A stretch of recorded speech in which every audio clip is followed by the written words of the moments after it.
اے درگت ہمارے جوائن کتا بلال فیروز آئیے چاہ تفصیلات زوری بابتا جی بلال فیروز۔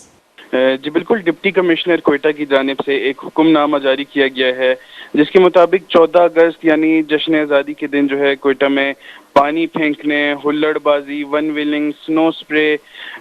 گاڑیوں میں اونچا میوزک لگانا اور گاڑیوں کی چھتوں پر بیٹھ کر جو ہے آوازیں نکالنا، سڑکوں پر ڈانس کرنا اور دیگر نازیبا اور غیر اخلاقی سرگرمیوں پر جو ہے مکمل طور پر پابندی عائد کر دی گئی ہے۔ حکم نامے میں مزید کہا گیا ہے کہ ایسی حرکتوں سے نہ صرف 14 اگست کی تقریبات یا دن جو ہے وہ داغدار ہوتا ہے بلکہ معصوم شہریوں میں تکلیف کا احساس بھی پیدا ہوتا ہے، جو کہ مزید شدید قسم کے تنازعات اور زخمی ہونے کا باعث بنتا ہے۔ لہٰذا اس قسم کی سرگرمیوں میں ملوث عناصر کے خلاف جو ہے سخت قانونی کارروائی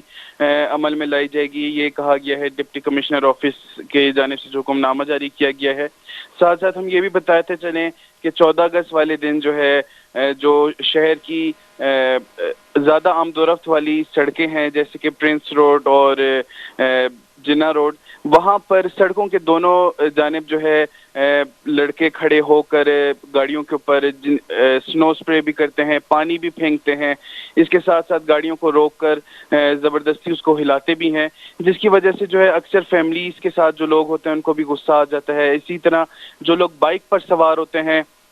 ان کا ایک جگہ سے دوسری جگہ جانا جو ہے محال بن جاتا ہے کہ ان کے اوپر جو ہے قسم قسم کی چیزیں پھینکی جاتی ہیں، جس کی وجہ سے جو ہے تنازعات بھی ہوتے ہیں اور لوگوں میں لڑائی بھی ہوتی ہے۔ تو اسی جو ہے تناظر میں یہ حکم نامہ جاری کیا گیا ہے، جس سے امید ہے کہ اس دفعہ 14 اگست جو ہے وہ اس طرح غیر اخلاقی سرگرمیوں کے طریقے سے نہیں منائی جائے گی۔ جی جی بہت بہت شکریہ بلال فیروز۔